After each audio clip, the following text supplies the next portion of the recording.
علامات بزرگ قیامت پشت سر هم میاد.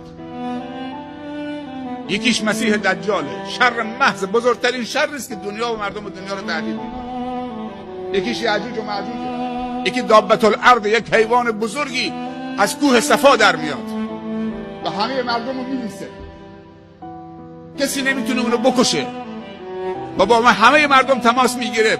تو پیشانیش نوشته میشه کافر یا مسلمان. سبحان الله. حیوان عظیم الجثی از کوه صفا در میاد. سر یه سفره نشستن، تو پیشانی پدر نوشته کافر، تو پیشانی مادر نوشته مؤمن مسلمان. دختر و پسر و عروس و داماد و نوه و همه سر سفره نشستن تو پیشانی چون حق میشه، چون در توبه دیگه بسته شده. قیامت دنیا داره جمع میشه، قیامت داره برپا میشه. و یکی از علامات بزرگ این که خورشید دیگه از مغرب طلوع میکنه. پیامبر صلی الله علیه و سلم میفرمایند بدترین شری و خطرناکترین شری که امت منو تهدید میکنه دجاله. زنده هست. یاجوج و ماجوج زنده هستن، اما کجا هستن؟ در چین هستن. در کجا هستن؟ ذوالقرنین سدی رو بنا کرده، هر روز یه شکافی تو سد ایجاد کردن و نزدیکی که چه حتی خود پیامبر صلی الله علیه و سلم یکی از علامات قیامت بوده. 1400 سال پیش، 400 خورده سال پیش پیامبر که مبعوث شد، خود پیامبر جز علامات نزدیک شدن قیامته. ولی الان 1000 خورده سال گذشته. میگه اگر اون روزی که دجال مطرح میشه میاد بیرون و کل دنیا میره با همه مردم صحبت میکنه، 40 روز در دنیا میمونه، سرعتش مثل سرعت ابر که باد پشتشه، با همه مردم تماس میگیره، میگه من خدام، قدرت نمایی میکنه، به زمین میگه هرچی درخت داری بوته داری برویان، به آسمان میگه ببار میباره، آدم میکشه از وسط دونس میکنه، دوباره زنده میکنه. فتنه است، تو یک دستش بهشت، تو یک دستش جهنمه. ولی اون دروغگوست یک چشم بیشتر نداره، یک چشم دیگهش گوشته. مسیح دجال تو هر شهر و روستا و کشوری و ملکی میره، به جز در مکه و مدینه نمیتونه وارد بشه. در اون روز فرشتگان شمشیر به دست از مکه و مدینه حراست میکنن. اگر یک قدم نزدیک بشه تکه تکش میکنن. بر کوه بلندی خیمه میزنه در اطراف مدینه و هرچی منافقین در مدینه صدا میزنه بیاید بیرون پیش من، طرفداران من بیاید پیش من. پیامبر صلی الله علیه و سلم میفرمایند اگر من زنده بودم از امتم دفاع میکنم، اما اگر در زمانی غیر از زمان من ظهور کرد این اوصافشه، فریبش نکنید. بیشتر طرفدارانش یهودن و سرمایه‌داران و زنها.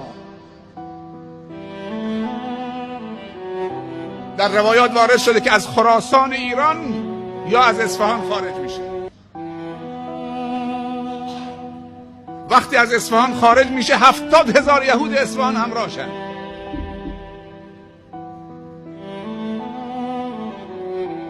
بزرگترین فتنه از شرقه، پیامبر اشاره کرد، و این دجال. این اوصافشه.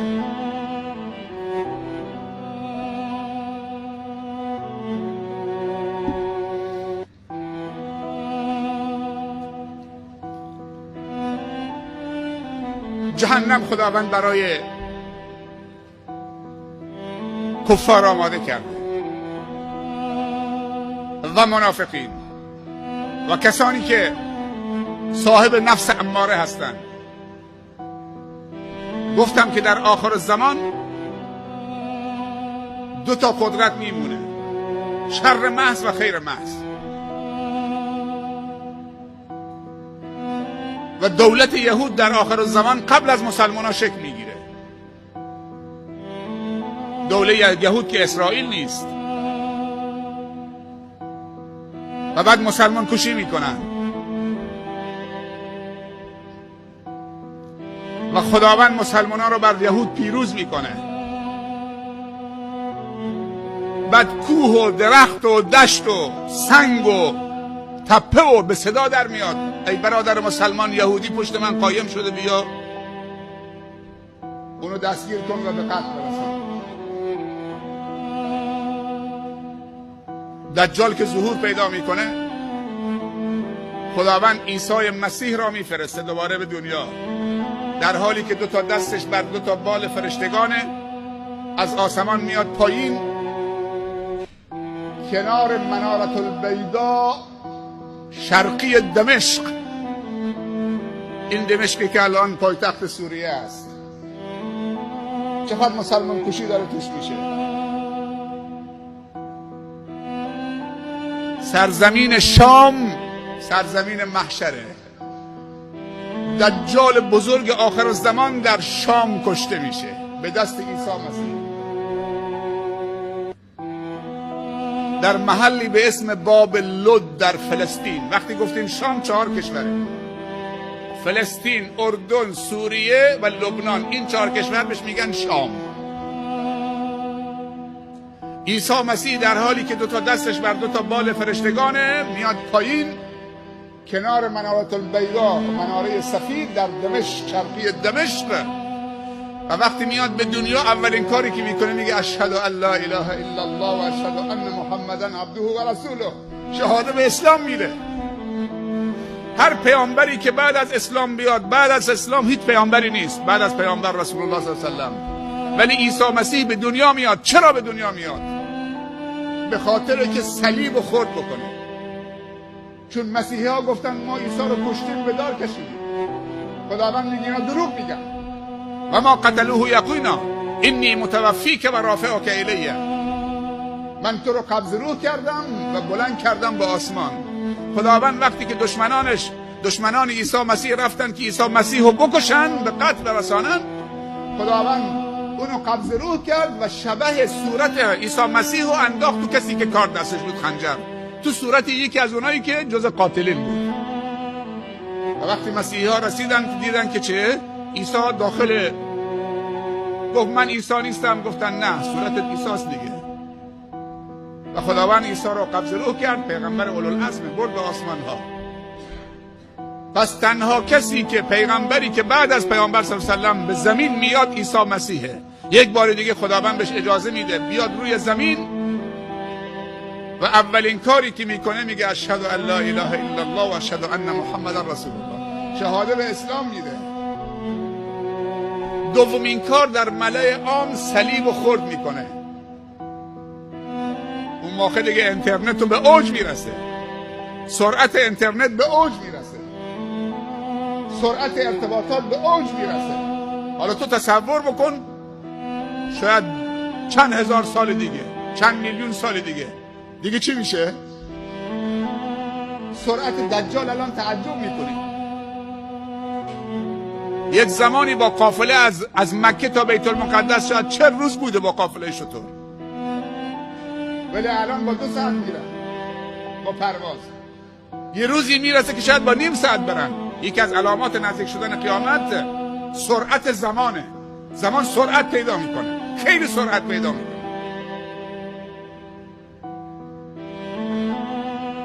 چطوری دجال با همه مردم صحبت میکنه؟ فضای مجازی. الان این پخش زنده است، تو کل دنیا الان دارن میشنون. تکنولوژی و فناوری به کجا رسیده؟ این تکنولوژی و فناوری در اختیار دجال هم قرار میگیره. اون زمان دیگه خیلی خودشو عرضه میکنه. پس سرزمین شام سرزمین محشره. خدا داره آماده میکنه. ناراحت نباشید. کودکان سوریه‌ای قتل عام میشن، کودکان عراقی قتل عام میشن، مسلمانان عراق و سوریه و فلسطین دارن قتل عام میشن. این مقدمشه. خدا میخواد اونها رو خالص بکنه. خدا صبر عجیبی بهشون داده. بهترین و قویترین و مجاهدترین مسلمانای جهان همین مسلمانای تو سوریه هستن که کل دنیا الان ارتشش فرستاده اونجا، همه دارن سرکوب میکنن. فقط مسلمان مجاهدی که باور بکنید، من تو تلویزیون دیدم چاهی کنده بودن، یکی از مجاهدین رو گذاشته بودن تو این چاه، و با سر بیل میزدن تو سرش. بگو لا اله الا بشار، بگو خدایی نیست مگر بشار اسد. بگو لا اله الا الله. خاک میریختن تو سرش، با بیل میزدن تو سرش. میگفتن بگو لا اله الا بشار، بگو هیچ خدایی نیست مگر بشار اسد. بگو لا اله الا الله. همجور تا خاک آمد رو سینه‌اش، میزدن تو سرش با پوتینشون. میگو لا اله الا الله. خاک آمد رو لبش. من این صحنه رو تو تلویزیون میدیدم. خاک آمد رو چشمش، خواب تکون میخورد وقتی کلمه توحید میگفت لا اله الا الله، تا اینکه خاک کل سرش رو پوشوند. همش میگفت لا اله الا الله.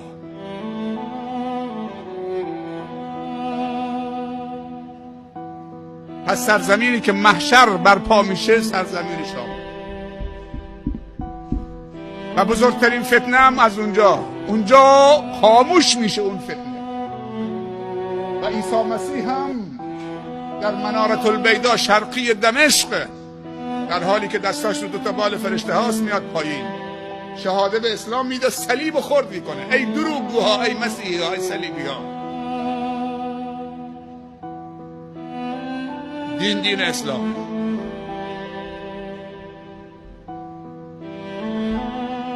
و بعد دنبال میکنه مسیح دجال رو تا پیداش میکنه، دستگیرش میکنه. کجا؟ نزد باب لد در فلسطین، سرزمین شام. صهیونیسم و اذنابشون و پیروانشون در دنیا همه سربازان دجالن. فکر میکنن مسلمان کشی میکنن. اونجا حضرت عیسی دجال رو دستگیر میکنه و همونجا به قتل میرسه.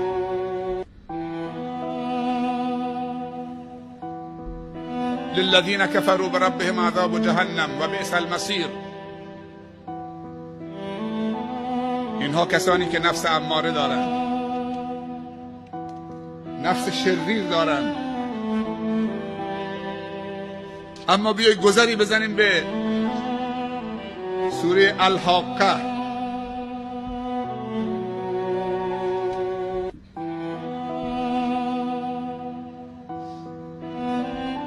اونجا خداوند درباره 2 گروه صحبت میکنه،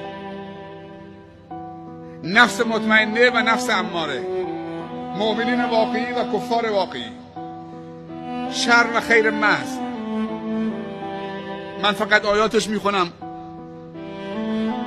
و بعد به همین قد بسندی میکنیم برای جلسه بعدی انشاءالله. اعوذ بالله من الشیطان الرجیم. یومئذ تعرضون لا تخفی منکم خافیه. بیاد بیارید روزی که همه شما عرضه میشید بر خداوند، آشکار میشید، هیچ پوشیده‌ای در شما نیست، همه چی آشکار میشه. فاما من اوتی کتابه بیمینه فیقول هاؤم اقرؤوا کتابیه انی ظننت انی ملاق حسابیه فهو فی عیشة راضیه فی جنة عالیه قطوفها دانیه. سبحان الله. خدا نصیب بکنه. بگید آمین. چیز بدی نیست، اینا چیزای خوب بهشتیه. میگم خدا نصیب بکنه. آمین و با جرأت بگید. کلوا واشربوا هنیئا بما اسلفتم فی الایام الخالیه و اما من اوتی کتابه بشماله فیقول یا لیتنی لم اوت کتابیه ولم ادر ما حسابیه یا لیتها كانت القاضیه هلك عنی ما اغنى عنی مالیه هلك عنی سلطانیه خذوه فغلوه ثم الجحیم صلوه ثم في سلسلة ذرعها 70 ذراعا فاسلكوه إنه كان لا يؤمن بالله العظيم ولا يحض على طعام المسكين وليس له اليوم هاهنا حميم ولا طعام إلا من غسلين لا يأكله إلا الخاطئون. صدق الله العظیم. به همین قدر بسندی میکنم. دنبالش انشالله این 2 گروه آیه رو بهش میپردازیم و بعد درباره یادم بیارید درباره پذیرایی جهنم هم صحبت بکنم. درباره پذیرایی بهشت صحبت کردیم دیگه، پذیرایی هایی که تو بهشت بود. درباره پذیرایی هایی که تو جهنم میشه از جهنمیان هم صحبت بکنیم. چند تا غذا دارن، آبشون چیه، اینا هم صحبت بکنیم تو جلسه بعدی انشالله. درباره نفس لوامه هم نفسه که حالت سوم داره. اینم اگر حیاتی باقی موند و خدا حیاتمون تمدید کرد، بالاخره هیچ ضمانتی نیست، درسته؟ که حتما آدم باید پیر بشه بمیره، مریض بشه بمیره. سالم تندرست نشستید مثل زن و بچه نفس خالی میکنید. خوش به سعادت کسی که در حال عبادت و بندگی خدا. حالا تصور کن یه نفر شراب خورده یک دفعه قبض روح میشه، تصادف میکنه، مست هم هست، مسلمان هم هست، رو به خدا بخواد بره. پیامبر صلی الله علیه و سلم میفرمایند همونطوری که میمیرید همونطور محشور میشید. سبحان الله. در حالتی که مردی همونطور محشور میشید. کار دستت آدم داره میکشید، همونطور روز قیامت کار در دستت، خون داره میچکه. مقتول میاد به خدا میگه ازش بپرس چطوری با این کارت منو کشتی. در حال اود زدنید، سکرانید، مستید، اگر نفس خالی کردید همون دستته، اونجا بلند میشید. در حال شراب خوردن، در حال ظلم. بعضی بندگان خدا با دهان روزه در حال سجده، در حال تلاوت قرآن. درباره امیرالمومنین عمر بن خطاب گفتم در محراب در نماز خنجر خورد. 3 تا از خلفای راشدین شهید شدن با ضربه. ابوبکر صدیق مرگ طبیعی داشت رضی الله عنه، اما عمر و عثمان و علی رضی الله عنهم اجمعین هر 3 تا با شهادت رفتن. 2 تاشون تو محراب بودن. حضرت عمر در محراب بود در نماز، از پشت بهش خنجر زدن، فیروز ابولؤلؤ مجوسی، و به شهادت رسید. حضرت عثمان در حالی که قرآن تلاوت میکرد تو خونه، مخالفین ریختن تو خونش، رفتن طرفش، قرآن اینطوری کرد: قرآن بین من و شما. شمشیر بلند کردن که بزنن، زنش رفت جلو که مانع بشه، زدن و شمشیر زدن تو فرق وسط سر حضرت عثمان، همونطوری که قرآن جلوش بود. سرش آمد و خونش تو صورتش و ریشش آمد پایین، شهید بر قرآن. و حضرت علی رضی الله عنه، این شیرمرد خداوند، شوهر فاطمه، داماد پیامبر صلی الله علیه وسلم، و همچنین عثمان هم داماد پیامبر بود. عثمان 2 بار داماد پیامبر شده. پیامبر 2 تا دخترش به عثمان داده. به همین منظور بهش میگن ذوالنورین، صاحب 2 تا نور. به عثمان میگن ذوالنورین، صاحب 2 تا نور. و اینطوری بر قرآن شهید شد. و پیامبر میگه اگر 40 تا دختر داشتم، یکی بعد از دیگری میمرد، دوباره به عقد نکاح عثمان در می آوردم. عثمان اونقدر حیا داشت که فرشتگان ازش شرم میکردن. علی هم شیر خدا بوده، شوهر فاطمه بوده، بابای حسن و حسین بوده، پدر ام الکلثوم بوده که همسر عمر بوده. سبحان الله. علی پدر خانم عمره، یعنی حضرت عمر داماد حضرت علی، دختر فاطمه تو خونه شد. چقدر به هم نزدیک بودن ابوبکر و عمر و عثمان و حیدر. این 4 تا، از این 4 تا به پیامبر نزدیکتر کسی نیست. معروفن به خلفای راشدین. حضرت علی هم در راه رفتن به نماز صبح خنجر خورد توسط ابن ملجم خارجی. و وقتی خنجر خورد، خود صحبت عمر رو گوش بدید و صحبت علی رو. وقتی عمر خنجر خورد نگاه کرد، گفت ببینید چه کسی از پشت من خنجر زده. یکی از یارانش آمد گفت امیرالمومنین، یک مجوسی به تو خنجر زده. فیروز ابولؤلؤ مجوسی گفت الحمدلله که یک مسلمان به من خنجر نزد، یک مجوسی به من خنجر زده، آتش پرست. و علی و گفت الحمدلله که این ضربه شهادته، همون دعایی که میکرد مستجاب شد. اما علی وقتی خنجر آمد تو پیشانیش، اینطوری خون فواره زد تو صورتش، ریشش در بر گرفت. با دستش زد پنجه، با این پنجهش دسته خنجر رو گرفت و این جمله رو گفت فزت و رب الکعبه، پیروز شدم به رب کعبه قسم. این ضربه شهادت. همجور که خون ازش میرفت پسراشو طلبید. حسن و حسین گفت بابا اگر من زنده موندم خودم میدونم با این قاتلم، کسی که به من ضربه زد میخوام میبخشمش، میخوام قصاص میگیرم، ولی اگر من رفتم شهید شدم این ضربه خلاص بود. شما حق نداری اول گوشش ببری، بینیش ببری، زبانش ببری، ناخنش دستش قطع بکنید. بهش غذا میدی همه غذایی که خودتون میخورید، بهش آب میدید، محترمانه باش برخورد میکنید.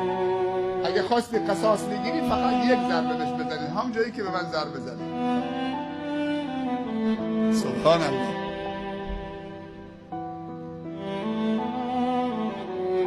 اگه خواستی قصاص بگیری که من نماندم فقط یک ضربه تو پیشانش. این علیست، این عثمانه، این عمره، این ابوبکر رضی الله عنهم اجمعین. با هم برادر بودن، با هم وصلت کردن، با هم مهربان بودن، الگو بودن. ما کاسه از آش داغ‌تر نداشتیم. اونا روز قیامت دستشون تو دست هم تو فردوس تو بهشت در کنار پیامبر نشستن. ما چیکاره؟